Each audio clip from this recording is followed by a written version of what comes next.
हरे कृष्णा। आइए पाठ को आगे बढ़ाते हैं। उससे पहले हम श्री कृष्ण की और गुरु महाराज की वंदना करते हैं। ओम ज्ञानतिमिरान्धस्य ज्ञानाञ्जनशलाकया चक्षुरुन्मीलितं येन तस्मै श्रीगुरुवे नमः।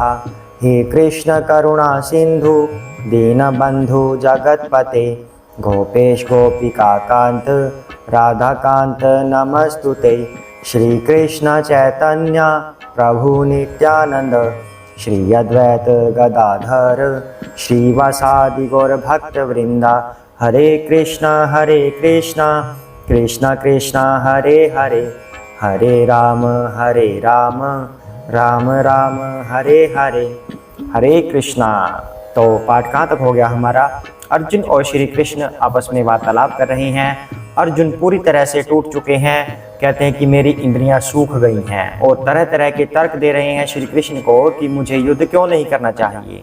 उन्हें अलग अलग नामों से पुकार रहे हैं, कभी जनार्दन बोल रहे हैं, कभी लक्ष्मीपति बोल रहे हैं, कभी गोविंद कहते हैं कि आप गौओं और इंद्रियों के स्वामी हैं, कृपया मेरी इंद्रियों की रक्षा कीजिए। आप तो लोगों के पालक हैं, तो आप मुझे इस तरह का कार्य करने के लिए, लोगों को नष्ट करने के लिए क्यों कह रहे हैं? इस तरह से अर्जुन तरह तरह के तर्क देते हैं, और अभी भी यह तर्क चल रहा है। अब आगे करते हैं।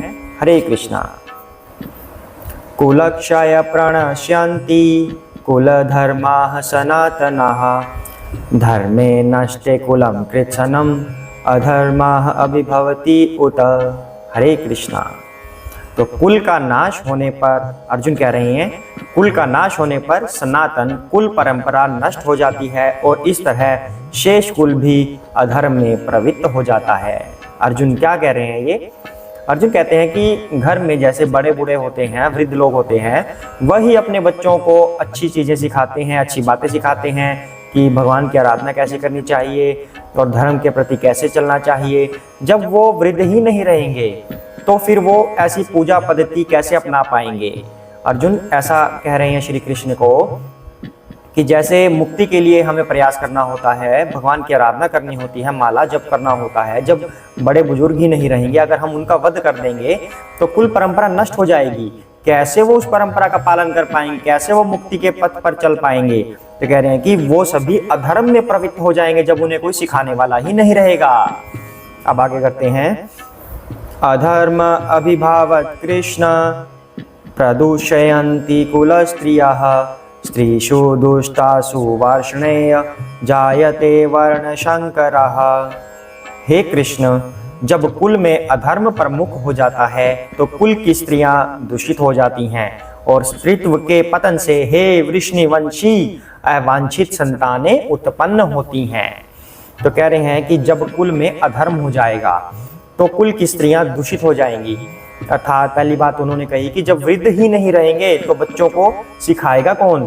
ज्ञान के मार्ग पर, भक्ति के मार्ग पर कौन लेकर जाएगा? और दूसरी बात, कुल की स्त्रियां भी दूषित हो जाएंगी। जब उनके पति ही नहीं रहेंगे, जब हम उन सबको मार देंगे तो वो अकेली रह जाएंगी, और जब स्त्रियां अकेली रह जाएंगी तो दूसरे लोग उसका एडवांटेज उठाते हैं, उनको एक्सप्लॉइट करते हैं। तो कहते हैं कि अगर हम इन सबको मार देंगे तो वो स्त्रियां भी दूषित हो जाएंगी, और जब वो स्त्रियां दूषित हो जाएंगी तो संतानें अवांछित उत्पन्न होंगी, अधर्मी उत्पन्न होंगी। अब ऐसा क्यों कहते हैं? अब एक उदाहरण लेते हैं। जैसे पुराने समय में जब गर्भाधान होता है, उससे पहले गर्भ संस्कार की प्रक्रिया होती थी। गर्भ संस्कार में क्या होता था कि प्रक्रिया से पहले भगवान का आशीर्वाद लिया जाता था, महात्माओं का, संतों का आशीर्वाद लिया जाता था। जो हम कार्य करने जा रहे हैं, जो हम संतान उत्पन्न करने जा रहे हैं, वह सात्विक विचारों वाली हो, धार्मिक विचारों वाली हो, धर्म को मानने वाली हो। लेकिन आजकल क्या हो रहा है? आजकल तो honeymoon, we want to go New York, we want to go Mauritius, ये सब चल रहा है। तो वहां पर क्या आपने आशीर्वाद लिया भगवान का? तो आप बाद में क्यों कहते हैं ऐसे? ये कैसे बच्चे पैदा हो गए? हमारे जमाने में तो ऐसा होता था, हमारे समय में तो ऐसा था, हम लोग तो ऐसे हुए थे, ये आजकल कैसे हुए? तो ऐसा सवाल क्यों कर रहे हो? अब आपको तो हनीमून करना था ना, आपको मॉरिशस जाना था, आपको सिंगापुर जाना था, तो क्या आपने वहां पर संतों का आशीर्वाद लिया? नहीं, आप तो इन चीजों में लग गए। तो यहाँ पर वही बात हो रही है कि जब उनके हस्बैंड ही नहीं रहेंगे, वृद्ध ही नहीं रहेंगे घर में, तो वो स्त्रियां दूषित हो जाएंगी, अवांछित संतान उत्पन्न होंगी। तो वो संतानें कैसी होंगी? स्वाभाविक सी बात है, धर्म वाली तो नहीं होंगी वो। जब वो आई ही पाप से हैं तो वो खुद भी पापी होंगी, तो वो आगे क्या करेंगी, फिर वो पाप कार्य ही करेंगी। तो इस तरह धीरे धीरे धीरे धीरे पूरी पृथ्वी गंदी हो जाएगी, हमारा पूरा हस्तिनापुर खराब हो जाएगा, कोई स्त्री धर्मी नहीं रहेगी, कोई संतान धर्मी नहीं रहेगी, धर्म के मार्ग पर कोई नहीं चलेगा, सब कुछ दूषित हो जाएगा। इस तरह से अर्जुन श्री कृष्ण से वार्तालाप कर रहे हैं। आगे बढ़ रहे हैं। संकरो नरकायेव कुल घनानां कुलस्य च पतन्ति पित्रो हेषां लोप्तपिंड उदक्रियाः। अवांछित संतानों की वृद्धि से निश्चय ही परिवार के लिए तथा पारिवारिक परंपरा को विनष्ट करने वालों के लिए नारकीय जीवन उत्पन्न होता है, ऐसा अर्जुन कह रहे हैं। ऐसे पतित कुलों के पुरखे गिर जाते हैं, पितर लोग गिर जाते हैं, क्योंकि उन्हें जल तथा पिंड दान देने की क्रियाएं समाप्त हो जाती हैं। अर्जुन कह रहा है जब स्त्रियां दूषित हो जाएंगी, संतानें अवांछित होंगी और कोई भी धर्मी संतान नहीं रहेगी। जब दूषित स्त्रियों से संतान आती हैं तो वो अधर्मी संतान ही आएंगी। तो ऐसी संतानें क्या अपने पितरों के लिए कोई कार्य करेंगी?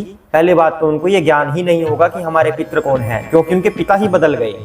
उनको यही नहीं पता उनके पिता कौन है। जब इस तरह की सोसाइटी हो जाती है तो उनको पितरों का क्या ज्ञान रहेगा कि हमारे वास्तविक पितर कौन है। अब यहाँ पे भी कंफ्यूजन आ जाएगी कि हमारे इस पिता वाले वास्तविक पितर हैं या उस पिता वाले वास्तविक पितर हैं। तो अर्जुन कह रहे हैं कि ऐसे में वो अपने पितरों के लिए पिंडदान और जो ऑफरिंग्स करते हैं हम पितरों के लिए, वो कैसे कर पाएंगे? तो वो तो पितृलोक में भी वो सारे के सारे पितृ गिर जाएंगे। तो इस तरह से तो घमासान मच जाएगा, ना पितृलोक सुरक्षित रहेगा, ना ये धरती सुरक्षित रहेगी, सब जगह सब लोग पतित हो जाएंगे, ऐसा अर्जुन कह रहे हैं। तो आगे बढ़ते हैं। दोषैरेतः कुलघ्नानां वर्ण संकर कारकः उत्साद्यन्ते जाति धर्माः कुल धर्माश्च शाश्वतः। जो लोग कुल परंपरा को विनष्ट करते हैं और इस तरह अवांछित संतानों को जन्म देते हैं, उनके दुष्कर्मों से समस्त प्रकार की सामुदायिक योजनाएं तथा पारिवारिक कल्याण कार्य विनष्ट हो जाते हैं। तो अब अर्जुन कैसे कह रहे हैं, बिल्कुल पीछे पड़ गए श्री कृष्ण के कि मुझे युद्ध करना ही नहीं है, तो ऐसा हो जाएगा। अब ये कह रहे हैं कि मेरी वजह से कुल परंपरा विनष्ट हो जाएगी, मेरी वजह से ही अवांछित संतानें जन्म होंगी, फिर उनके दुष्कर्मों से सारी सामुदायिक योजनाएं खत्म हो जाएंगी। जैसे हम अपने समाज में क्या करते हैं, तरह तरह की संस्थाएं बनाते हैं जो धर्म का प्रचार प्रसार कर सकें। जैसे हमारी सोसाइटी में आजकल खाटू श्याम का बहुत प्रचार हो रहा है, तो विभिन्न तरह की संस्थाएं हैं। कहते हैं कि जो इस तरह की अवांछित संतानें उत्पन्न होंगी, क्या वो इस तरह के कार्यों में लग पाएंगी? वो तो बिल्कुल नहीं लगेंगी। तो ये इस तरह की सामुदायिक योजनाएं जो धर्म का प्रचार करती हैं वो भी खत्म हो जाएंगी। और जो वृद्ध लोग सिखाते हैं अपने बच्चों को, जब वृद्ध ही नहीं रहेंगे तो वो उनको क्या सिखाएंगे? पहली बात तो वो उत्पन्न ही इस वजह से हुई है क्योंकि वृद्ध नहीं रहे घर में। तो कह रहे हैं कि सारे पारिवारिक कल्याण कार्य भी विनष्ट हो जाएंगे। जो परिवार एक धर्म पर चलता था और अपनी मुक्ति के लिए कार्य करता था और अपने पितरों के लिए कार्य करता है, वो सब परंपराएं नष्ट हो जाएंगी। अब आपने जो इतनी सारी योजनाएं बनाई हैं कि आम मनुष्य को क्या कार्य करने चाहिए, वो सभी आपके प्रोजेक्ट्स फेल हो जाएंगे, ऐसा अर्जुन कह रहे हैं। आगे बढ़ते हैं हम। उत्सन्न कुल धर्माणाम मनुष्याणाम जनार्दन नरके नियतम वासो भवतीत्यनुशुश्रुम। हे प्रजापालक कृष्ण, मैंने गुरु परंपरा से सुना है कि जो लोग कुल धर्म का विनाश करते हैं वे सदैव नरक में वास करते हैं। अर्थात नेगेटिविटी का चश्मा धारण कर लिया अर्जुन ने, हर तरह नेगेटिव ही दिख रहा है उनको। कहते हैं कि मैंने गुरु परंपरा से सुना है कि मैं अपने कुल धर्म का अगर नाश कर दूंगा तो सब जगह नरक ही नरक हो जाएगा, मैं नरक में वास करूंगा अगर मैंने इस कुल परंपरा को नाश कर दिया। तो अर्जुन इस तरह से बोल रहे हैं कि सभी लोग मर जाएंगे, वृद्ध लोग मर जाएंगे, स्त्रियों के पति मर जाएंगे, गलत संतानें पैदा हो गई तो वो सब नारकीय जीवन उत्पन्न हो गया और उसका कारण मैं बनूंगा, तो मैं भी नरक में वास करूंगा और जो लोग पैदा हो रहे हैं वो भी नरक में वास करेंगे और जो स्त्रियां दूषित हुई हैं वो भी नरक में वास करेंगी। अर्थात सब जगह नरक ही नरक हो जाएगा, सब लोग नरक में वास करने लगेंगे और उसका कारण बनूंगा मैं, ऐसा अर्जुन कह रहे हैं। अहो बत महत् पापम कर्तुम व्यवसिता वयम यद्राजया सुख लोभेन हन्तुं स्वजनमुद्यतः। हरे कृष्णा। ओह, कितने आश्चर्य की बात है कि हम सब जघन्य पाप कर्म करने के लिए उद्यत हो रहे हैं। राज्य सुख भोगने की इच्छा से प्रेरित होकर हम अपने ही संबंधियों को मारने पर तुले हैं। हरे कृष्णा। इतनी दयनीय स्थिति हो गई अर्जुन की, तो अपने आप को ऐसे कह रहे हैं, ओह हे कृष्णा, हम इतने बुरे हो गए हैं कि हम अपने ही लोगों को मारने पर लग गए हैं। हम इतने स्वार्थी हो गए कि हम इस राज्य की इच्छा की वजह से अपने लोगों को मारने पर तुल गए। इतना जघन्य पाप कर रहे हैं हम कि हमारे वृद्ध भी मर गए, हमारा सारा कुल नष्ट हो जाएगा, स्त्रियां दूषित हो जाएंगी। इस तरह से अर्जुन बार बार कृष्ण को कह रहे हैं कि हे कृष्णा, मुझे युद्ध नहीं करना, मैं इतना घोर पाप नहीं कर सकता। ऐसे अर्जुन बार बार कृष्ण को समझा रहे हैं, खुद को भी समझा रहे हैं और उनके प्रति नतमस्तक हो गए हैं। हे कृष्णा, आप मेरी रक्षा कीजिए, आप मुझे ऐसे कार्य को करने के लिए प्रेरित ना कीजिए, इससे तो सब कुछ नरकीय जीवन हो जाएगा, सभी लोगों की कुल परंपरा नष्ट हो जाएगी, हम सब नरक में वास करेंगे। ये जघन्य पाप है कि एक लालसा की वजह से, राज्य भोग की लालसा की वजह से मैं ऐसा कार्य करूं। तो आज के लिए इतना ही करते हैं। तो सभी साथ में बोलेंगे, जय श्री कृष्ण चैतन्य प्रभु नित्यानंद, श्री अद्वैत गदाधर श्री वसादि गौर भक्त वृंदा। हरे कृष्ण कृष्ण कृष्ण हरे हरे, हरे राम राम राम हरे हरे, हरे कृष्णा। तो आने वाले एपिसोड में अध्याय 1 समाप्त हो जाएगा।